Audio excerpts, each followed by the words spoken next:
Hi everyone. हमारे इस video के अंदर हम लोग डिस्कस करेंगे आउटब्रीडिंग डिवाइसेस। जो हमारे मेजॉरिटी ऑफ फ्लावरिंग प्लांट्स होते हैं वो होते हैं बाइसेक्सुअल, मतलब उनमें मेल और फीमेल दोनों पार्ट सेम फ्लावर पे ही प्रेजेंट होता है। तो अगर मेल पार्ट से पोलन ग्रेन फीमेल पार्ट पे ट्रांसफ़र हो जाए तो इसे हम बोलते हैं सेल्फ पॉलिनेशन या ऑटोगैमी। अब अगर प्लांट बहुत बार सेल्फ पॉलिनेशन करता रहता है तो होता क्या है, उससे वेरिएशन कम आ पाती है, और वेरिएशन कम आती है तो उसकी वजह से जो इवोल्यूशन का प्रोसेस है वो स्लो डाउन हो जाता है, और साथ के साथ जो ब्रीड है प्लांट की वो भी ख़राब हो जाती है। इसे हम इन ब्रीडिंग डिप्रेशन बोलते हैं। अगर इन टर्म्स में कोई दिक्कत है, इन ब्रीडिंग डिप्रेशन, ऑटोगैमी, तो एक बार मेरा पॉलिनेशन वाला वीडियो चेक कर लेना आई बटन पे क्लिक करके। इस वीडियो के अंदर हम लोग डिस्कस करेंगे आउटब्रीडिंग डिवाइसेस। आउटब्रीडिंग डिवाइसेस होता है हमारे प्लांट ने ऐसे तरीके निकाले हैं जिसकी वजह से वो सेल्फ पॉलिनेशन नहीं करते हैं। अगर मैं आगे वीडियो में टर्म यूज़ करूँ कहीं पर हर्माफ्रोडाइट तो उसका मतलब समझ लेना होता है bisexual flower. Now let's start with our outbreeding devices. पहला डिवाइस होता है हमारा रिसेप्टिविटी नॉट सिंक्रोनाइज, मतलब जैसे हमारा एक बाइसेक्सुअल फ्लावर है तो इसमें जो मेल पार्ट है वो मैच्योर हो जाएगा, लेकिन जो हमारा फीमेल पार्ट है वो अभी मैच्योर ही नहीं हुआ होगा। तो अगर पॉलन ग्रेन चले भी गए तब भी कोई फ़र्क नहीं पड़ेगा। दूसरा कंडीशन ये हो सकता है कि जो पॉलन ग्रेन है वो मैच्योर ही नहीं हुए, लेकिन जो स्टिग्मा है वो मैच्योर हो गया, तो पॉलन रिलीज़ ही नहीं होंगे, तो भी फर्टिलाइजेशन रुक जाएगा। इस तरह से हम ऑटोगैमी को प्रिवेंट कर लेते हैं पहले डिवाइस की हेल्प से।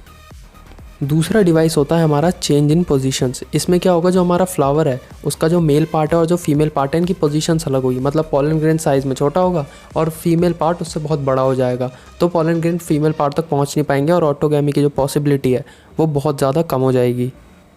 तीसरा डिवाइस है हमारा सेल्फ इनकम्पैटिबिलिटी।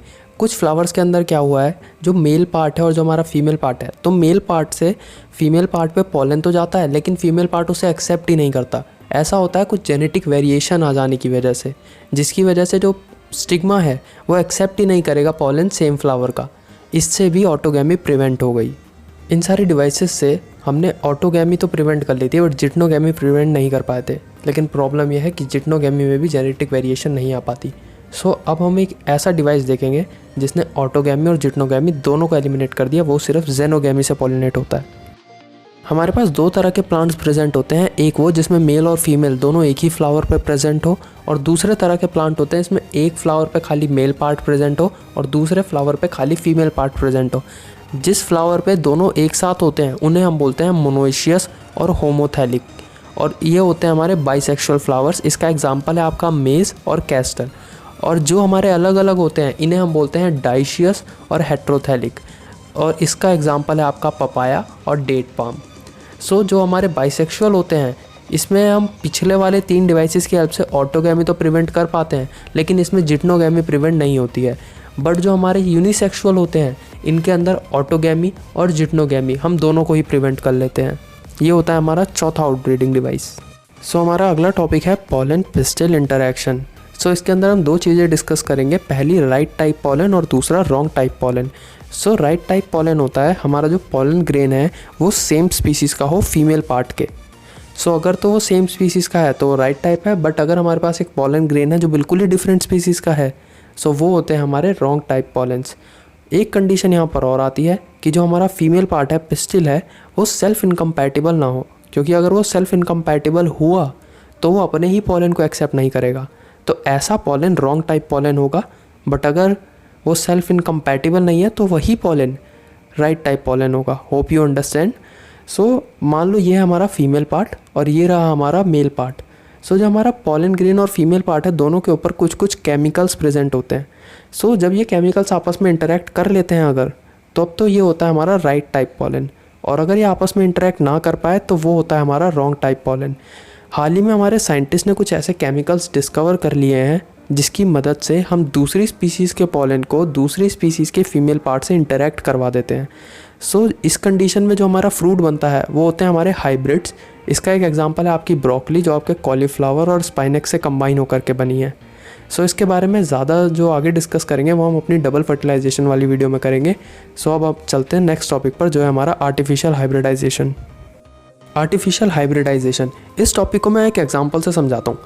जैसे मान लो मेरे पास एक कश्मीर का एप्पल है, तो उस एप्पल की एक क्वालिटी होती है वो काफ़ी टाइट होता है अंदर तक और उसका टेस्ट काफ़ी अच्छा होता है। दूसरी तरफ इसके कंपैरिजन में अगर मैं अपने यूपी का एक एप्पल ले लूँ तो वो काफ़ी बड़ा होता है साइज़ में, लेकिन जो उसका टेस्ट होता है वो थोड़ा सा रफ़ होता है।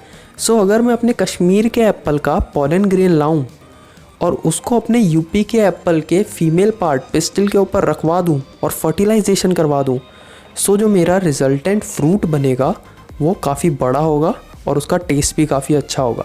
लेकिन ऐसा करने के लिए मेरे को पहले कश्मीर का पॉलन लाना पड़ेगा, और जब तक मैं वो नहीं ले आता तब तक मेरे को जो अपने यूपी का जो फ्लावर है इसके पिस्टिल को बचा के रखना पड़ेगा बाकी पॉलन से। तो ऐसा करूँगा मैं कैसे, मान लो मेरे पास ये एक फ्लावर है, सो पहले तो मैं क्या करूँगा, एक चिमटी लूँगा, एक फोर्सेप लूँगा, उससे इसके सारे के सारे पॉलन ग्रेन्स को काट दूँगा। इस प्रोसेस को हम बोलते हैं इमैस्क्यूलेशन। जब मैं इसके सारे पॉलन हटा दूँगा तो ये कंफर्म हो जाएगा कि इन पॉलन से ये पॉलिनेट नहीं होने वाला। अब मैं क्या करूँगा, इसको एक बटर पेपर से पूरे फ्लावर को या खाली स्टिग्मा को कवर कर दूंगा। बटर पेपर यूज़ करने का फ़ायदा ये होगा कि ये न्यूट्रिशन ऑक्सीजन ईजिली ले पाएगा। उसके बाद बटर पेपर से फ़ायदा ये होगा कि जो बचे हुए पॉलन है, बाहर से उड़ते हुए आने वाले पॉलन, ये उनसे भी प्रोटेक्टेड रहेगा और इसी दौरान इसको टाइम भी मिलेगा मैच्योर होने का। उसके बाद क्या होगा, जब मैं अपना पॉलन ले आऊँगा तो मैं इस बटर पेपर को खोल दूँगा और उसके बाद उसमें अपनी जो पसंद वाले पॉलन है उनको डाल के इसको दोबारा बटर पेपर से कवर कर दूँगा ताकि कोई दूसरा पॉलन आ करके इंटरप्ट ना कर दे प्रोसेस को। ये होता है हमारा आर्टिफिशियल हाइब्रिडाइजेशन। एक बात और ध्यान रखना, जैसे अभी मैंने पिछले यूनिसेक्सुअल फ्लावर्स बताए थे, उसमें मैंने बताया था कि कुछ फ्लावर्स ऐसे होते हैं जिसमें जो हमारा स्टिग्मा होता है वो अलग ही प्रेजेंट होता है, तो वहाँ पर इमैस्क्यूलेशन करने की ज़रूरत नहीं होती। अच्छा, मेरी एक बात ध्यान से सुनना, जितने भी मैं डायग्राम्स और एग्जांपल्स यूज़ करता हूँ वो सिर्फ आपको एक्सप्लेन करने के लिए होते हैं। आप पेपर में एज इट इज़ उन्हें ड्रॉ मत करके आ जाना, क्योंकि पेपर में आपको फ्लो चार्ट से नंबर नहीं मिल सकते। पेपर में आपको लिखना पड़ेगा और लिखने के लिए जो आपको वर्ड्स मिलेंगे वो मिलेंगे एनसीईआरटी से। तो मेरी जो वीडियोज़ होती हैं उनको देखने के बाद एक बार एनसीईआरटी को ज़रूर रीड कर लिया करो। उसके साथ साथ मैंने एक बात सोची है कि अब से मैं रोज़ एक एक वीडियो डालने से बेटर है कि एक वीक में पूरा का पूरा एक चैप्टर ही अपलोड करा करूँगा। सो अगर इस वीक के बीच में आपको किसी और टॉपिक के ऊपर वीडियो चाहिए हुआ करे तो वो मेरे को कमेंट करके बता दिया करो। इस वाली वीडियो को लाइक कर देना अगर अच्छी लगी हो तो, और चैनल को सब्सक्राइब करके बेल आइकन प्रेस करना। Thanks for watching.